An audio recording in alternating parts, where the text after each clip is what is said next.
Bonjour à tous. Le but de la vidéo d'aujourd'hui, c'est de parler de la méthode statique, plus particulièrement le décorateur arrobase, statique. Static méthode, excusez-moi.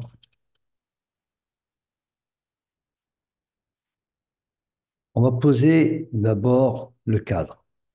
Ce que je souhaite, moi, on va partir toujours sur la base de notre classe fraction. Alors, la classe fraction, c'est une classe que j'aime bien euh, en parler, prendre comme exemple, car elle nous permet de voir les bases, quasiment un panel des bases de la programmation orientée objet. Donc, on a maintenant notre fraction. Cette fraction, je souhaite la simplifier. Pour simplifier une fraction, on utilise ce qu'on appelle le PGCD, le plus grand commun diviseur. Admettons que j'ai la fraction 8 douzièmes. Pour la simplifier, il me faut calculer le PGCD en haut et en bas. Donc, je vais chercher le PGCD, ici qui est égal à 4. Je vais diviser le numérateur et le dénominateur par 4 et j'obtiens du coup 2 tiers. Comment on calcule le PGCD? Alors, on va revenir en arrière au collège. Pour calculer le PGCD, on faisait 8 divisé par 12. D'accord? Ça fait 0 fois 12, ça fait 0. Il me reste 8. Ensuite, je prenais le 12, je le divisais par le restant de la division précédente, donc 8. Ça fait 1 fois 8, 8, il me reste 4. Rebelote, je prenais le 8, je le divise par le restant de la division précédente, 4. Ça me donnait 2, il reste 0. Ensuite, je prenais 4 et je divisais par le restant de la division précédente, ici 0. Et la condition c'est que lorsque le diviseur est égal à 0, c'est donc lui notre PGCD. Alors, quand on a comment dire, quand on a un calcul qui se répète comme ça, on va utiliser les fonctions récursives. Les fonctions récursives, d'ailleurs, elles ont été créées un peu dans ce contexte-là des mathématiques pour pouvoir résoudre rapidement des problèmes de mathématiques, de ces genres de calculs qui se répètent comme Fibonacci, la suite de Fibonacci ou la factorielle. D'accord? Donc, qu'est-ce que je fais? Je prends le 12, je le mets là, je le divise par le restant. Je prends le 8, je le mets là, je le divise par le restant de la division précédente. D'accord? Et je prends le 4, je le mets là et je divise par le restant de la division précédente. Du coup, on va utiliser pour ça nos fonctions, comment dire, les fonctions récursives. Mais attention, en fonction récursive, c'est un peu comme le while. Le while, pour sortir d'une boucle while, il nous faut une condition de sortie. Et ben, c'est ça qu'on doit définir. On doit définir la condition de sortie. Donc, pour calculer le PGCD, de A, de A et de B, d'accord? Je vais vous montrer l'évolution de A et de B avec une f-string. A est égal à accolade A, B est égal à accolade B. Donc, la condition de sortie, on a dit, c'est que si B est égal à 0, on retourne A. Sinon, on retourne l'appel de PGCD et en inversant ce qui était le diviseur, d'accord? Donc, ce qui était B, ce qui était A, alors ce qui était ici B devient à la place de A, et le diviseur, c'est le restant de la fraction A par B, donc A modulo B. Donc, si je calcule le PGCD de 8 et 12, d'accord, vous pouvez voir que, comme les calculs que je vous ai écrits tout à l'heure, on peut voir que le B vient à la place de A. Ok. Le restant de 8 par 12, c'était 8. Ensuite, B vient à la place de A, et on avait le restant, c'était 4, et ainsi de suite. Et la condition, c'est que lorsque B est égal à 0, retourne-moi A. D'accord? Donc, voici comment on calcule le PGCD. Donc, ça, c'est la première partie, c'est ce qui permet de calculer le PGCD. Donc, on va mettre en place, du coup, notre méthode pour calculer le PGCD. Donc, excusez-moi, je mets A et B. Donc, si B est égal à 0, je retourne A. Sinon, je retourne self.pgcd. Alors, on n'oublie pas le self hein, parce qu'on est à l'intérieur de la classe.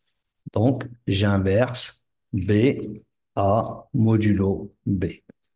D'accord? Donc, c'est A devient B et B devient le restant du modulo. Comment dire? B devient le restant de la division de A par B. Donc, ça, c'est seulement pour calculer notre PGCD. Maintenant, il nous faut excusez-moi, simplifier notre fraction.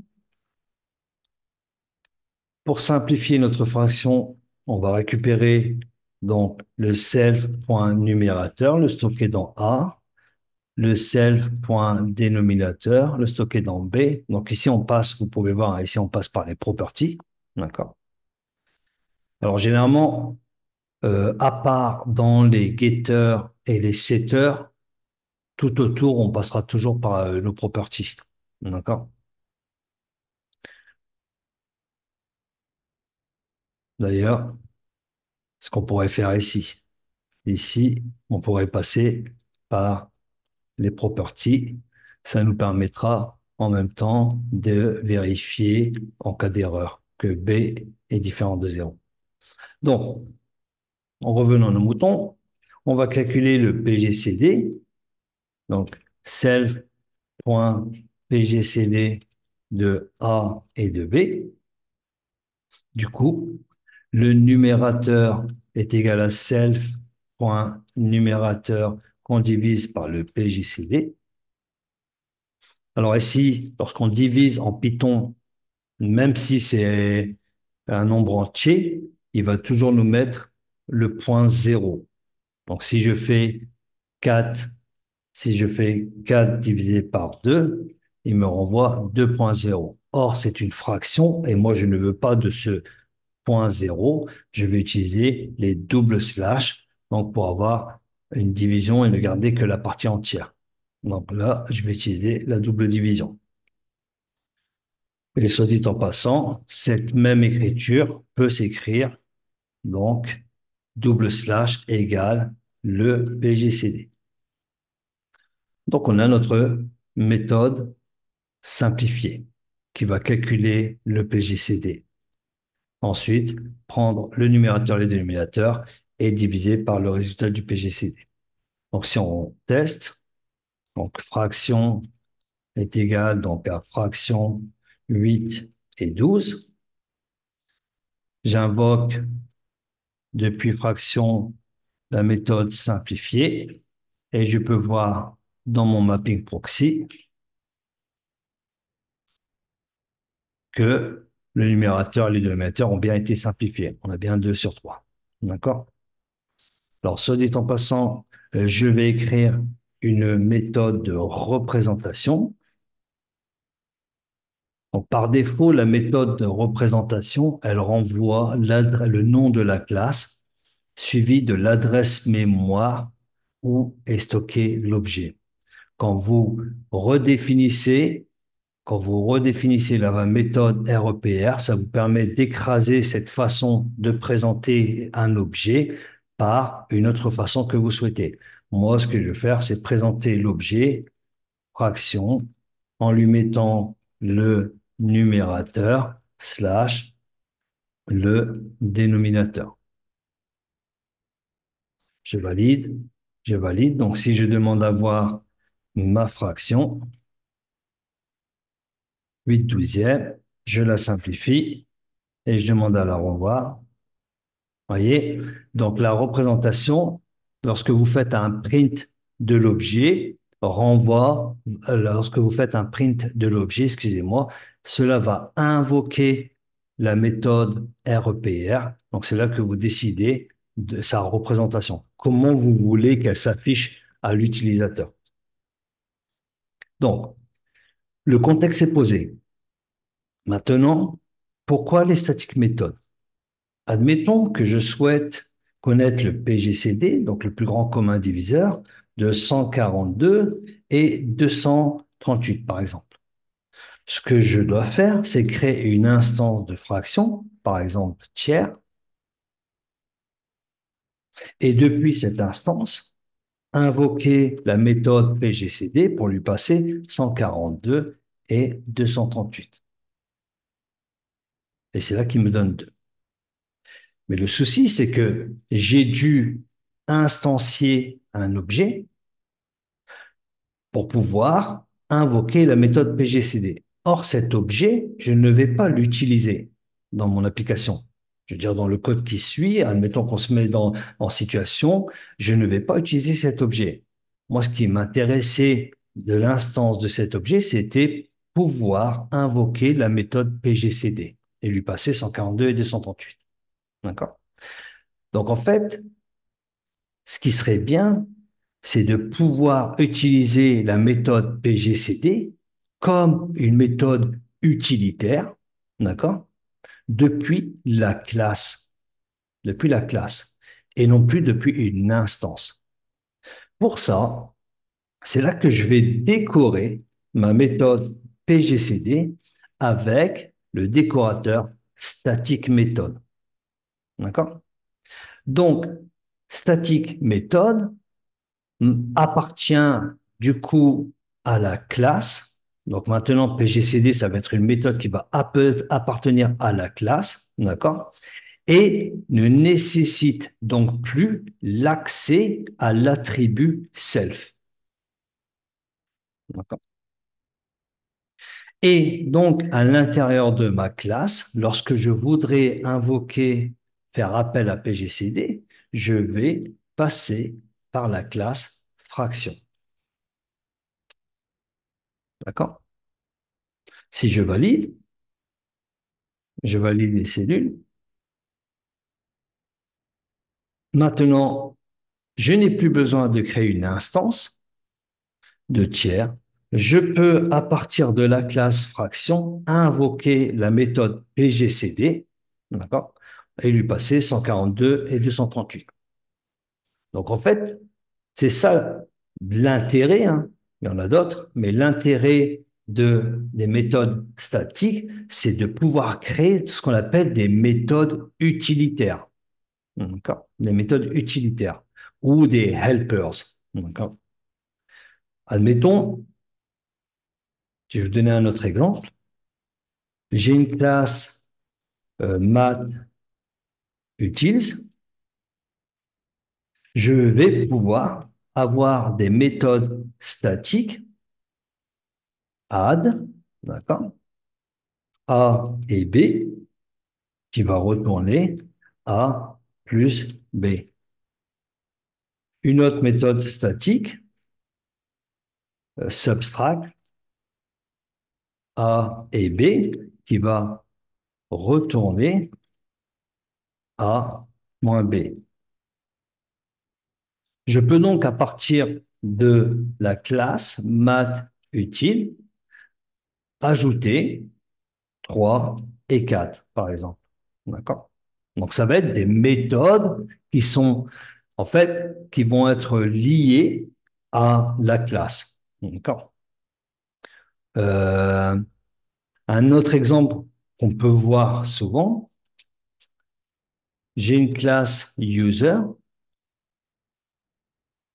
Pour créer un utilisateur, je vais avoir besoin de username et password. Self.username est égal à username. Self.password est égal à password. Je vais avoir une méthode qui vérifie qu'il est authentifié, is authenticated. D'accord? Alors, sachez que pour des raisons de standard d'écriture, les méthodes qui commencent par is ou has vont retourner des booléens. Donc, self, ça va retourner par exemple un booléen. Donc, je vais retourner true. Et admettons que j'ai une méthode qui me permet de vérifier que le password est valide. Is valid password. Donc, le mot de passe est valide. Donc, je vais retourner, par exemple, true. IsValidPassword est une méthode d'instance, donc qui va appartenir à l'instance, à l'objet. Mais admettons que je souhaite utiliser cette méthode dans mon code un peu ailleurs, à l'extérieur de user, sans avoir à instancier un objet de type user pour vérifier n'importe quel mot de passe. Je vais mettre du coup une méthode statique, d'accord? Qui n'est donc, qui n'a plus besoin d'avoir un accès à l'attribut self. Je vais lui passer un mot de passe, password. Je vais retourner, par exemple, la condition si le len de password est supérieur à 5. Je vais pouvoir l'utiliser ici, en effet, avant de, comment dire, euh, avant comment dire, de l'attribuer la valeur à l'attribut, je peux dire que si user.is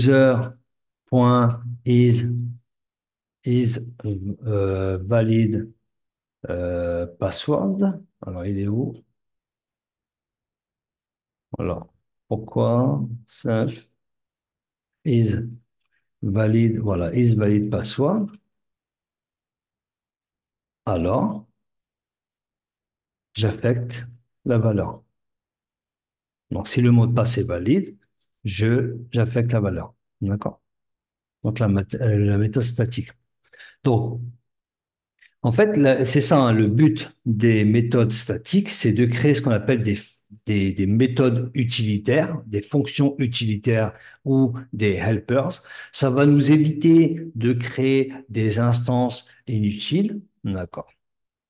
Comme ça peut être le cas ici, comme on l'a vu, pour calculer le PGCD de deux nombres, je n'ai pas besoin de créer une instance.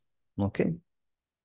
Alors, soit dit en passant, fraction simplifiée, sachez que on peut le mettre directement dans le constructeur, dans le init, c'est-à-dire une fois que l'utilisateur a défini le numérateur et le dénominateur, je peux invoquer simplifier. Ça me fera gagner une ligne de code à l'extérieur de la classe fraction.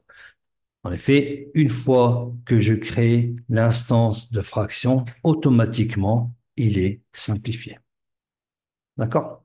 Voilà, c'était une petite vidéo courte pour vous présenter static méthode. D'accord? Donc, gardez à l'esprit que les méthodes statiques, d'accord, elles sont là pour créer des fonctions utilitaires ou ce qu'on appelle des helpers et éviter la création d'instances inutiles.